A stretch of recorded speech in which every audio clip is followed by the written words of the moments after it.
നമസ്തേ ഹരിശരണം. ഓം ഹരിശ്രീ ഗണപതയേ നമഃ. ഓം ശ്രീ ഗുരുഭ്യോ നമഃ. ഓം ശ്രീകൃഷ്ണ പരമാത്മനേ നമഃ. അഥ ശ്രീമദ്ഭഗവദ്ഗീത സാംഖ്യയോഗഃ. ശ്ലോകം 26. അഥ ചൈനം നിത്യജാതം നിത്യം വാമന്യസേ മൃതം തഥാപി ത്വം മഹാബാഹോ നൈവം ശോചിതുമർഹസി. അർത്ഥം: ഇനി ഇവനെ, അതായത് ആത്മാവിനെ, എന്നും ജനിക്കുന്നവനും എന്നും മരിക്കുന്നവനും നീ കരുതുന്നു എങ്കിലും, ഹേ മഹാബാഹോ, ഇപ്രകാരം ദുഃഖിക്കുന്നതിന് അർഹനാകുന്നില്ല. അതായത് ആത്മാവിൻ്റെ അനശ്വരതയിൽ വിശ്വസിക്കുന്നില്ല എന്നു കരുതിയാലോ, ആത്മാവ് ജനനത്തിനും മരണത്തിനും വിധേയനാണെന്നിരിക്കട്ടെ. ഭൗതിക പദാർത്ഥങ്ങളുടെ ഘടനാരീതി കൊണ്ട് ആത്മാവ് ജനിക്കുന്നു എന്നും അവയുടെ വിഘടന പ്രക്രിയയിൽ ആത്മാവ് മരിക്കുന്നു എന്നും വിചാരിച്ചാലോ, അങ്ങനെയായാലും അർജുന, നിനക്ക് ദുഃഖിക്കാൻ കാരണമില്ല. ഒഴുകിക്കൊണ്ടിരിക്കുന്ന നദി സമുദ്രത്തിൽ പതിക്കുന്നതോടെ അതിൻ്റെ അസ്തിത്വം ഇല്ലാതാകുന്നില്ല. ഉദ്ഭവസ്ഥാനത്തു നിന്നത് നിർഗമിച്ചുകൊണ്ടേയിരിക്കുന്നു. ഗ്രാമങ്ങളിലൂടെയും നഗരങ്ങളിലൂടെയും വനങ്ങളിലൂടെയും അത് പ്രവഹിച്ചുകൊണ്ടേയിരിക്കുന്നു. അതുപോലെ ഭൗതിക വസ്തുക്കളുടെ ഘടനയിൽ ഉണ്ടാകുന്നതാണ് ജീവാത്മാവെങ്കിൽ അതേ പ്രക്രിയയിൽ അത് തുടർന്നും ഉണ്ടായിക്കൊണ്ടേയിരിക്കും. യുദ്ധത്തിൽ മഹാബാഹുവായ അർജുന, നിനക്ക് ദുഃഖിക്കേണ്ട കാര്യമേയില്ല. 27-ാമത്തെ ശ്ലോകം. ജാതസ്യ ഹി ധ്രുവോ മൃത്യുർധ്രുവം ജന്മ മൃതസ്യ ച തസ്മാദപരിഹാര്യേ അർത്ഥേ ന ത്വം ശോചിതുമർഹസി. അർത്ഥം: ജനിച്ചവന് മരണം തീർച്ചയാണല്ലോ, മരിച്ചവന് ജനനവും നിശ്ചയമാണ്. അതുകൊണ്ട് ഒഴിവാക്കാനാവാത്ത കാര്യത്തിൽ ദുഃഖിക്കുന്നതിന് നീ അർഹനാകുന്നില്ല. പൂർവ ജന്മാർജിതങ്ങളായ കർമ്മങ്ങളുടെ ഫലം അനുഭവിക്കാനായി ആത്മാവിനു ജനിക്കേണ്ടി വരുന്നു. ജനിച്ചവനു മരണം തീർച്ചയാണ്, മരിച്ചു കഴിഞ്ഞാൽ വീണ്ടും ജനിക്കണമെന്നതും അനിവാര്യമാണ്. അങ്ങനെ ജനന മരണങ്ങൾ ഒഴിവാക്കാനാകാത്ത കാര്യങ്ങളാണെന്ന് ബോധ്യമുണ്ടെങ്കിൽ നീതി നിർവഹണത്തിനു വേണ്ടി ക്ഷത്രിയധർമ്മമായ യുദ്ധത്തിൽ മുഴുകുമ്പോൾ ഖേദിക്കേണ്ട കാര്യം എന്ത്? ഭീഷ്മാദികൾ അർജുനനാൽ വധിക്കപ്പെടുമ്പോൾ ഗുരുക്കന്മാരല്ലേ, പാപമല്ലേ എന്നൊക്കെ ചിന്തിക്കുന്ന അർജുനന് ഭഗവാൻ കൊടുക്കുന്ന മറുപടിയാണ് അടുത്ത ശ്ലോകത്തിൽ ഉള്ളത്. ശ്ലോകം 28. അവ്യക്താദീനി ഭൂതാനി വ്യക്തമധ്യാനി ഭാരത അവ്യക്തനിധനാന്യേവ തത്ര കാ പരിദേവന. അർത്ഥം: ഹേ ഭരതവംശജ, സൃഷ്ടിക്കപ്പെട്ടവയെല്ലാം അസ്പഷ്ടമായ ആരംഭത്തോടു കൂടിയവയും മധ്യത്തിൽ വ്യക്തമാകുന്നവയും അവ്യക്തമായ അന്ത്യത്തോടു കൂടിയവയും തന്നെ. അതിൽ എന്തിനി വിലാപം? അതായത് സകല ജീവരാശികളും അവ്യക്തതയിൽ നിന്നാണ് ജനിക്കുന്നത്. ജീവിതത്തിന്റെ ആരംഭം അവ്യക്തമാണ്.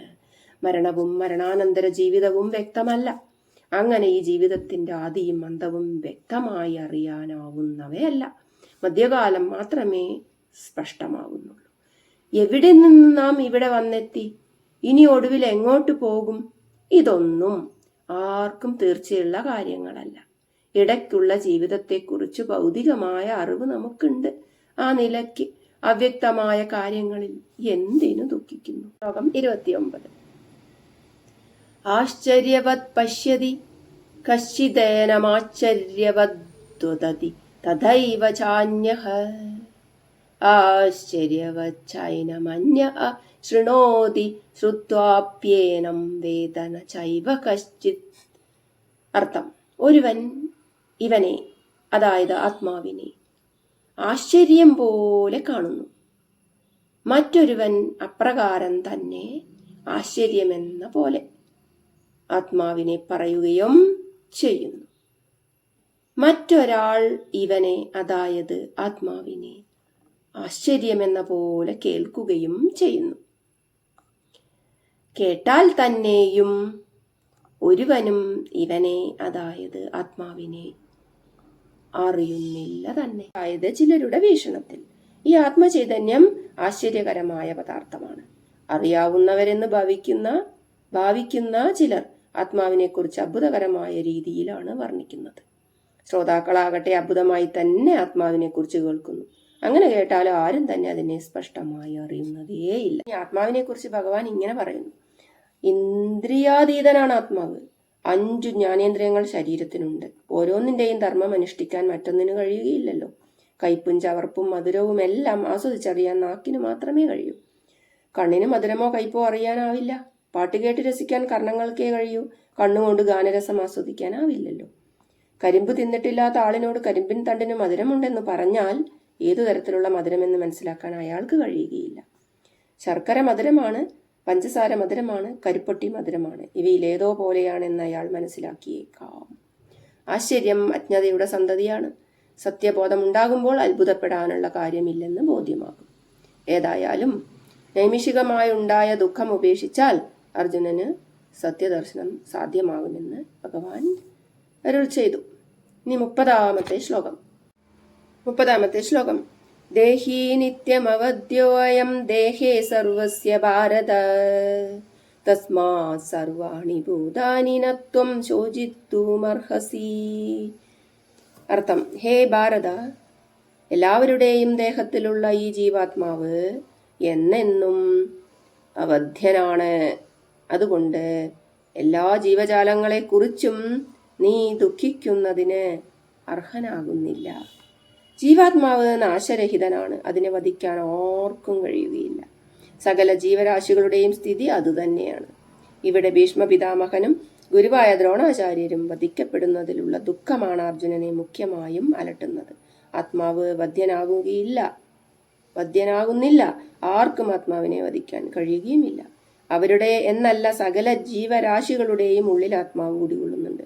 അതിനെ നശിപ്പിക്കാൻ കഴിയുകയുമില്ല. പിന്നെ ശരീരത്തെയാണ് നാം വധിക്കുന്നത്. അത് ഭൗതിക പദാർത്ഥം മാത്രമാണ്. ശരീരം ഭൗതിക പദാർത്ഥം മാത്രമാകുന്നു.